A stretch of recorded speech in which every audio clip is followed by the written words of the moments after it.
안녕하십니까. 거꾸로 투자하는 쇼킹 부동산입니다. 8월 16일 부동산 시장에 중요한 소식이 쏟아졌습니다. 먼저 7월 코피스 금리가 발표됐는데 굉장히 의외의 결과가 나왔어요.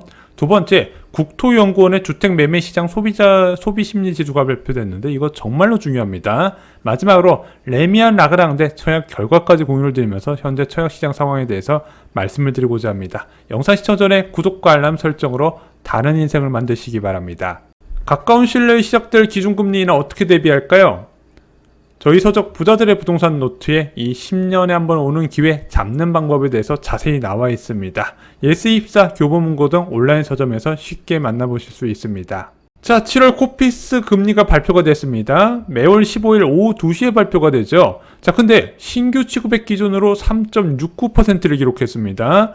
지난 4월 코피스 발표 이후에 3개월 연속 상승했었던 코피스 금리 상승세가 마감이 되고 하락세로 전환이 된 거죠. 물론 0.01%포인트 살짝 떨어지긴 했지만 시장에서는 약간 의외라는 반응이었어요. 자, 근데 이 코피스 금리는요, 더 낮아질 가능성도 있습니다. 약간 선제지표 역할을 하는 단기 코피스 금리가 현재 3.59%까지 낮아진 상황이라는 거죠. 그래서 6월 코피스 금리가 발표됐을 때 단기 코피스 금리가 3.7%가 넘었었는데 현재는 3.59% 내 이 추세가 이어지면은 8월 코피스 금리는 더욱더 낮아질 가능성이 있다는 겁니다. 아니, 왜 코피스 금리가 낮아졌지? 5대 은행의 예금금리 추세를 한번 보겠습니다. 자, 농협은행을 제외하고는요, 4대 은행이 전월 대비 예금금리가 하락했습니다. 현재 3.65% 내외로 형성이 돼 있어요. 자, 농협은행만 유일하게 3.85% 유지하고 있지만 현재 추세가 장기간 이어질 것 같지는 않습니다. 보통 5대 은행들의 예금금리는 같은 흐름을 이어가더라고요. 여러분, 이상한 거 있지 않으세요? 지금 주택담보대출 금리가 7% 넘었다는 기사 많이 나오고 있고 미국 국채금리가 연중 최고 수준을 육박하고 있거든요. 당연히 그러다 보니까 국내 국채금리도 같이 올라가는 흐름입니다. 근데 반대로 코피스 금리는 하락했다는 거예요. 자, 왜 그러냐면요, 1년 이하 단기채와 중장기채의 금리 차이가 계속 벌어져서 그렇습니다. 자, 이것이 국채금리에서 잘 나타나고 있습니다. 국채 1년물 이하 같은 경우는요, 현재 3.462%예요. 기준금리보다도 낮다는 거죠. 자, 근데 부동산 시장은요, 이 단기물, 1년물이 중요하다 말씀을 드렸어요. 얘가 변동형 주택담보대출 상품과 전세대출에 영향을 준다는 거죠. 자, 이 전세대출은 부동산 시장을 떠받드는 하나의 기둥 역할을 하는데 얘가 수요가 계속 들어오고 있으면서 가격이 올라가고 매물은 줄어들고 있어요. 왜냐? 현재 전세자금 대출 금리가 3%대 후반, 코피스 금리와 그렇게 차이가 나지 않기 때문입니다. 아니, 그러면은 지금 변동형 주택담보대출 신규로 받는 사람은 거의 없잖아. 대부분 5년 고정금리 상품 받는데 5년물 금융채 금리는 완전 뛰었어. 4.3%가 넘는단 말이야.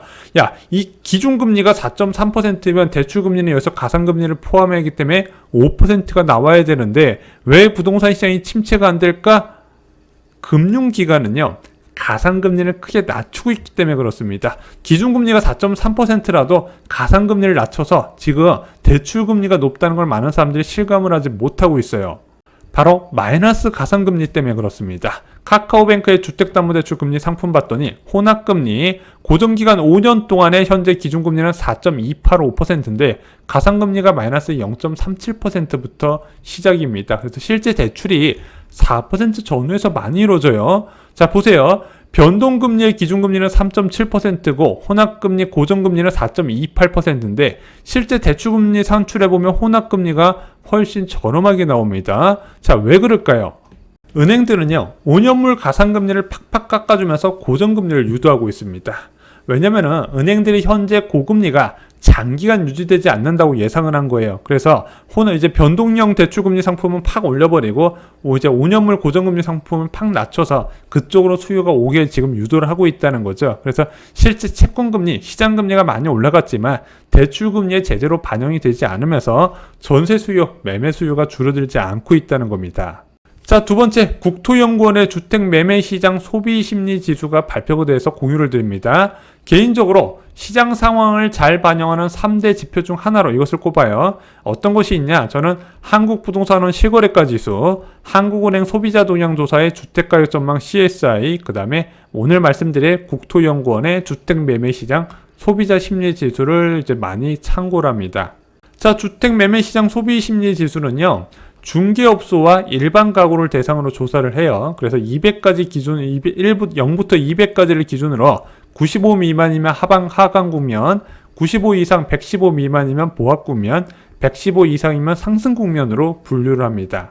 자, 그럼 어떻게 발표됐나 볼게요. 서울특별시는 119.9에서 123.7로 올라갔고요. 경기도가 114.9에서 121로 크게 치솟았습니다. 그 다음에 인천광역시가 109에서 113.6으로 올라갔어요.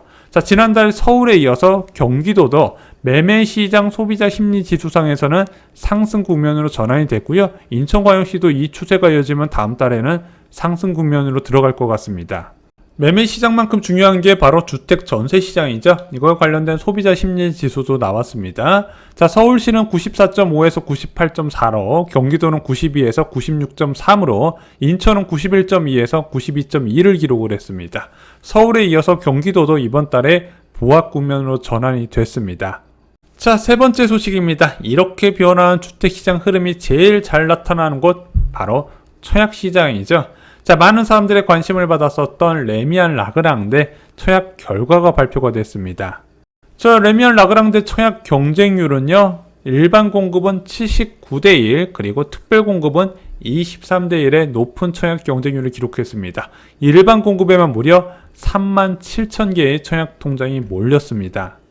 특히 일반 공급 84 타입은 경우 세 자릿수 경쟁률이 나왔어요. 84 A타입 같은 경우는 70가구 모집에 무려 해당 지역에서만 7,765명이 지원해서 110대 1을 기록했고요. B타입 같은 경우는 63대 1을 기록을 했습니다. 그래서 요즘 청약시장에서 본인의 어지간한 가점 아니면은요, 그냥 판상형 넣을 생각 안 하시는 게 좋아요. 저희가 멤버십 회원분들께 계속 강조를 드리거든요. 조금 눈높이를 낮추셔야 됩니다. 지금 청약 과열 상황이에요. 서울 59타입 8억대, 84타입 기준 10억에서 11억은요, 그냥 묻지마 수준이에요. 넣고 본다 이거죠. 자, 최근에 입주자 모집공고가 발표된 청계 SK뷰 아시나요? 자, 59타입 분양가가 9억 6천에서 9억 7천 수준이거든요. 여기에 확장비에 또 2천만 원 별도예요. 자, 얘가 지금 결과가 어떻게 나올 것인가, 사람들이 분양가를 보고 많이 놀랐는데, 지금 나온 기관 추천 결과를 보면은요, 국가유공자에서는 세 가구 모집에 91명이 지원을 했고요. 서울시 장애인 특별공급에서도요, 높은 청약 경쟁률을 기록했습니다. 그래서 커트라인이 80점대로 꽤 높았어요. 자, 그러면은 기관 추천에서 이렇게 높은 경쟁률을 보이면 일반 공급 경쟁률은 보나 마나예요. 높은 경쟁률이 예상이 된다는 겁니다. 자, 근데 저희가 예전에도 말씀드렸지만 청약 시장은 자기만 과열되지 않는다 말씀을 드렸어요. 집값 상승 기대감이 확산되면 제일 먼저 꾼들이 어디로 몰려간다? 미분양 물량의 분양권을 쓸어 간다 말씀을 드렸습니다. 자, 그렇게 각각 굵직굵직한 미분양 물량이 소진되고 나서 어디로 들어왔다? 청약시장으로 들어오면서 청약시장 과열 양상을 보이고 있죠. 자, 그러면은 아까 84 A타입 같은 경우는 110대 1 경쟁률이 됐다고 말씀드렸습니다. 자, 그러면은 110명 중에 1명 붙었어요. 그럼 나머지 109명은 포기하고 내 집 마련하지 않을까요? 다른 걸 알아본다는 거죠. 뭘 알아볼까요? 기존 주택을 알아보게 된다는 겁니다. 그래서 기존 주택 수요가 줄지 않을 거라고 보는 거고, 많은 분들이 집값 하락을 많이 기대를 하고 계시지만 적어도 집값 하락이 나타나기 위해서는 청약 경쟁률부터 좀 꺾이는 모습이 나타나야 되는데 지금은 그 반대 상황이라는 겁니다. 이것을 잊지 않으셨으면 좋겠습니다. 오늘 준비한 소식은 여기까지입니다. 청약시장이 계속 과열되고 있고 각종 지표상으로도 부동산 시장 회복이 계속 나타나고 있습니다. 앞으로 부동산 시장이 어떻게 올라갈지 쇼킹부동산에서 가장 먼저 캐치해서 여러분들께 빠르게 전달드리겠습니다. 이상으로 영상 마치겠습니다. 좋아요, 구독, 공유 꼭 부탁드립니다. 여러분들 늘 감사합니다.